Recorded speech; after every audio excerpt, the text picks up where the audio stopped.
గుత్తులపుట్టు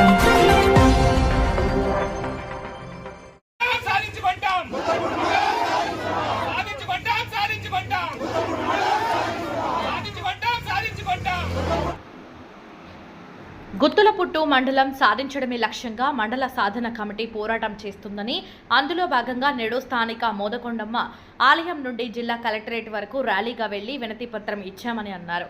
ఈ సందర్భంగా వారు మాట్లాడుతూ పాడేరు, హుకుంపేట, పెద్దబయలు మండలాల్లో గల 16 పంచాయతీలు ప్రజల ఆకాంక్ష మేరకు అనుకూలమైన ప్రాంతంగా గుత్తులపుట్టును ఎంచుకోవడం జరిగిందని, గుత్తులపుట్టు మండలం ఏర్పాటు చేయాలని వారు డిమాండ్ చేశారు.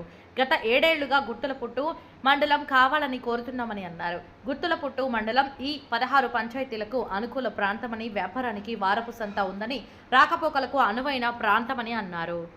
గుత్తులపుట్టు మండల సాధన కమిటీ అధ్యక్షుల్ని ఈరోజు పాడేరు మండలం 9 పంచాయతీలు, పెదపల్లి మండలం 5 పంచాయతీలు, అలాగే హుకుంపేట మండలం 2 పంచాయతీలు, మొత్తం 16 పంచాయతీలు కలుపుకొని గుత్తులపుట్టు మండల కేంద్రంగా ఏర్పాటు చేయాలని చెప్పేసి మేము ఈరోజు 16 పంచాయతీ ప్రజలు కోరుతున్నాం. ఈరోజు 16 పంచాయతీ ప్రజలందరూ కూడా ఈరోజు గుత్తులపుట్టు మండలాన్ని ఎందుకు కావాలని కోరుకుంటున్నామంటే, ప్రధానంగా మేము పండించే పంటలు కానీ ఈరోజు అమ్ముకోవాలన్నా ఈరోజు గుత్తులపుట్టు సంత తీసుకురావాలి.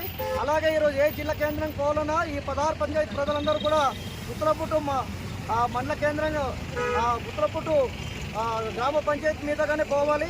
కాబట్టి అదే మండల కేంద్రంగా ఏర్పాటు చేస్తే ఈరోజు 16 పంచాయతీ ప్రజలు రాకపోకలన్నిటికీ అందుబాటులో ఉంటుంది. ఇదే ఈరోజు పెద్దపల్లి మండలం ఉండడం వల్ల పెద్దపల్లి మండలానికి పోవాలంటే సుమారు 60-70 కిలోమీటర్ల దూరం అవుతుంది. కాబట్టి దీనివల్ల ప్రజలు చాలా ఇబ్బందులు పడుతున్నారు. కాబట్టి అది ఈరోజు రాష్ట్ర ప్రభుత్వం కానీ కేంద్ర ప్రభుత్వాలు కానీ ఈరోజు జిల్లాలు, మండలాలు విభజన చేయడానికి ఈరోజు ముందుకు వచ్చింది. కాబట్టి దానికి మేము సంతోషిస్తున్నాం. అలాగే మా యొక్క 16 పంచాయతీ ప్రజల్ని సమస్యల్ని గుర్తించి పరిగణలోకి తీసుకొని మాకు గుత్తులపుట్టు నూతన మండలం ఏర్పాటు చేయాలని చెప్పేసి మేము రాష్ట్ర ప్రభుత్వాన్ని కోరుతున్నాం. గుత్తులపుట్టు మండల సాధన సమితి ప్రధాన కార్యదర్శిని. మరి ఈరోజు గత 7 సంవత్సరాల నుంచి కూడా గుత్తులపుట్టు మండలంని కావాలని కోరుతా ఉన్నాము.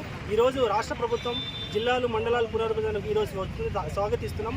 మరి ఈరోజు గుత్తులపుట్టు మండలంని ఎందుకు ప్రధానంగా కోరుకుంటామంటే, మాకు పెదపల్లి మండలం పోవాలన్నా, పాడేరు మండలం పోవాలన్నా, హుకుంపేట మండలం పోవాలన్నా సుమారు 50-60 కిలోమీటర్ల దూరంలో ఉంది. ఈరోజు మేము అభివృద్ధికి ఆమడ దూరంలో ఉన్నటువంటి గ్రామాల్లో నివసిస్తున్నాం. మాకు మండల పరిధిలో రావాలంటే కూడా సరైన రహదారి మార్గం లేదు.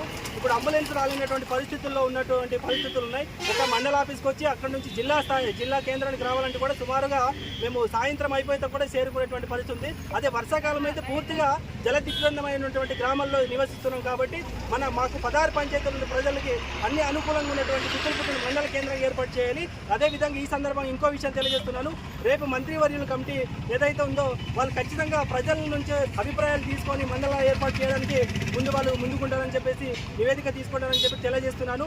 ఈ విధంగా కాబట్టి ఈరోజు ఏదైతే 16 పంచాయతీల గ్రామాలందరూ కూడా పెద్ద ఎత్తున ర్యాలీ ద్వారా నిరసన చేస్తూ మా సమస్యలు తెలియజేస్తూ జిల్లా కలెక్టర్ గారికి వినతి పత్రాలు ఇవ్వడానికి ఈరోజు మేము బయలుదేరాం. ఖచ్చితంగా మా సమస్యలను అర్థం చేసుకుని రాష్ట్ర ప్రభుత్వం గుత్తులపుట్టు మండలాన్ని 16 పంచాయతీలకు అనుకూలంగా ఉన్నటువంటి గుత్తులపుట్టుని మండలం ఏర్పాటు చేయాలని చెప్పేసి ఈ సందర్భంగా తెలియజేస్తూ ఉన్నాను.